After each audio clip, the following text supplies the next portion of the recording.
আমি এখন আসছি হলো দিনাজপুর জেলার নবাববাড়ি নবাবগঞ্জ থানায় এটা অবস্থিত। এখানে আসছি হলো আমার মামাতো ভাইয়ের বিয়েতে, কিন্তু এসে এখানকার লোকজনের কাছ থেকে শুনলাম যে এখানে একটা শালবন আছে। তো সেই শালবনে আসলাম।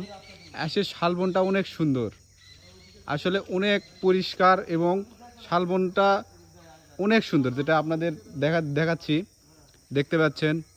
আর এই শালবনটা অনেক বিশাল, হয়তোবা কয়েকশো বিঘা মিলে হবে। আমরা আসলে নওগাঁ জেলার লোক। নওগাঁ জেলাতে আমাদের আলতাদিঘি আছে। আলতাদিঘিতে আসলে শালবন এবং জাতীয় উদ্যান, সেখানে আমরা অনেকবারই গেছি, কিন্তু পরিবেশটা এইরকম না। আলতাদিঘির গাছগুলো লতা দিয়ে ঢাকা, কিন্তু এখানকার গাছগুলো অনেক পরিষ্কার, যেখানে কোনো লতা নাই। আমার যতদূর সম্ভব এখানে বন বিভাগ হয়তোবা এই লতাগুলো মাঝে মধ্যে কেটে দেয়, এই কারণে বনটা অনেক সুন্দর।